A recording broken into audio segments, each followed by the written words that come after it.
we got my coach, Woodford County, Coach Johnson. How's things going, Coach? Hey, things are going good, man. You know, we took a hard one week one. Really bad coaching, man. We didn't do it. We weren't fundamentally sound at all, and so very disappointed we didn't get to play week two against Simon King because I wanted to see our kids bounce back, and so we played well the boys last week. Who, second year program, got to know their coach pretty well. I've been in that position, so I know. You know what I'm saying? Yeah. So we took care of business, and now it's on to Warren this week, which is going to be a heck of a test for us. Now, Coach, that's why we wanted to talk to you. How did this come about, Coach? How you get a team from California on the schedule, Coach? So somebody contacted me, and it was a guy in Nashville that said, "Man, I've been giving you a number, and said you guys aren't scared to play. Would you be willing to play a team out of California?" I said, "Absolutely, if we get the deal right." You know what I'm saying? As the AD, you got to work your AD hat and your football coach hat. You know what I'm saying? I'm not a dummy. And so the original plan, we're going to try to play at Neyland Stadium, which that didn't work out. And then we moved it to Knoxville Catholic. Well, then they had they were going to bring us down and put us up. And we're going to go play and then go to the game, a Tennessee game on Saturday. Well, they had a scheduling conflict. So I said, I talked to the coach from Warren. I said, "Guys, you guys can come here." And he said, "Well, we'll do. We'll fly into Louisville and come and play at Woodford County." And so I'm probably going to try to get them.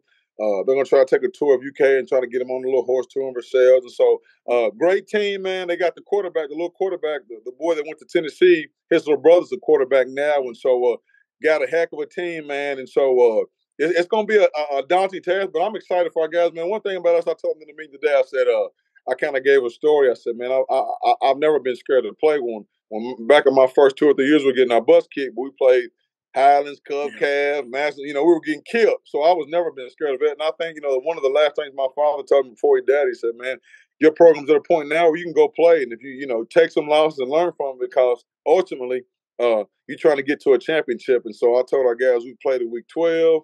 We've been to 13. We've been to 14. We just got to be at week 15. And so hopefully these type of games will prepare us for on down the road. Now you speak about your father. Man. My condolences to your father, to you and your family, and everything. I lost my mom by the same time, so I know it's rough, man. So praying for you all. Two, man, you like you said, your dad said y'all became a program now where it's hard to get games in the state of Kentucky. So everybody wanted to play you when you week the first couple of years. You was the homecoming game for a couple of years. Now you can't get nobody's schedule. So is that why you had to get outside your comfort zone and go to different teams and try to find games? Absolutely. Yeah, one of our, we've always had a rival. And so they decided not to play us this year. And so we had to go find other pastors. So we did that. And so actually we might be going to Georgia next year. The kid, Aaron McNabb, is going to Ohio State. I've been in contact with his coach, so we might go there. And I've talked to people, Puerto Rico. So we're going to travel, man. Our school system's been really good, man. And so we're not afraid to play, man. We'll go out and play. And I told our guys, I said, all you guys who think you're Division I, you're going to get a chance Friday to see what a whole bunch of Division I guys looks like on another level. And so I always said, man, I want to promote our kids.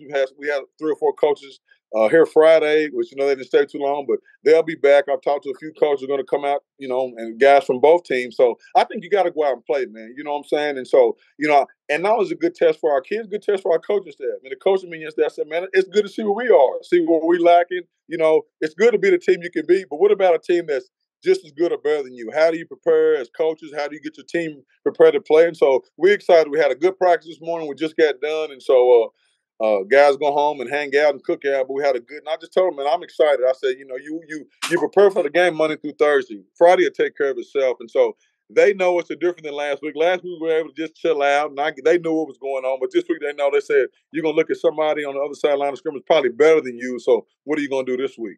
Now that's one thing I did want to talk to you, and we talked to Coach McPete about him going to play Hoban. How do you prepare for that game? Like I know X's and O's, but how do you get your kids, sometimes you have that psych out factor, you know what I'm saying? What do you do to get your guys ready for something like this? Well, last week we did a lot of ones versus scouts. This week we're going to do a lot of best on best. I think every period, and that might not even be good enough. So we're going to do almost every period to be best on best to get the speed of the game. Like I told the guy, this speed of the game is going to be 2 times faster than what we've seen all year. And so I think that, the best thing we can give them is a guy on the other side of the people who are just as good as them from our perspective, from our team. So every single period, we break it down into 4 or 5 periods, a heavy run period, a heavy pass period. But every one of those periods, man, we're going to go best on best and try to create a competitive atmosphere. And so it will help us out on Friday. All right. And, man, you speak about these D1 kids that you have in your roster, which you have a ton of them, your secondary, something special. And then you got a young kid, I think, up and coming, that late stars kid playing defensive end. I was thinking, like, man, that's a slender kid, kind of tall, but that's the stereotype ends now. That's you know what I'm saying? Dennis was. He was a little bean bone coming out of Mercer. Hold up. But Dennis had a little more weight on him. These guys got there. You know what I'm saying? But how impressed you been with him and that defense, man? Well, he had 5 sacks last week, 4 tackles for loss. I was just putting in the stats, man. And so Ball State was there, EKU. He was unblockable last week. And so I'm trying to, Cincinnati's heavy on him, West Virginia. We got some guys on the West Coast, man, I've been talking to that are, because he's more of he's a edge kind of rusher. And so we try to play him a little bit at outside backer too, just because his frame in a 3-4, but he'll make his money rushing the passer. And so he didn't play good the first week, and I kind of bought him my office and had one of old Alvis Johnson. We had old get down. You know what I'm saying? I said, now I don't know a lot about football, but the one position I know about is how to play rush in. Yeah. And for you to be as special you didn't bring it to the table. And so he was ready. I wanted to see him play against that kid from Simon Kenton, man. That was going to be a big matchup. Yeah. Sorry we didn't get to play, man. I thought it would be a great. I want to see him go 1-on-1, but he'll get a chance to make his money this week. And so I'm constantly on him because he's such a talented kid. You know what I'm saying? And so just to understand, he's the guy. Aiden's gone. Preston Stacy's gone. Chris Ponce's gone. All those guys are gone. Now you the guy. And so he took it a challenge last week against a team that's trying to just start a program. So this week will be I'm very excited to see how he's going to play this week. All right, Coach. We just wanted to tap in and see what was going on with my Woodford County Yellow Jacket coach, Woodford all the way. Hey. Coach Bill, you got anything else for Coach as he gets ready to prepare for this big game this week? Look here, man. Once again, if I don't get a fitted hat and a toboggan, Coach, and listen, Coach Bew's going to look for the Dennis Johnson. We're going to be on. It's going to be some furniture moving, Coach. What I see.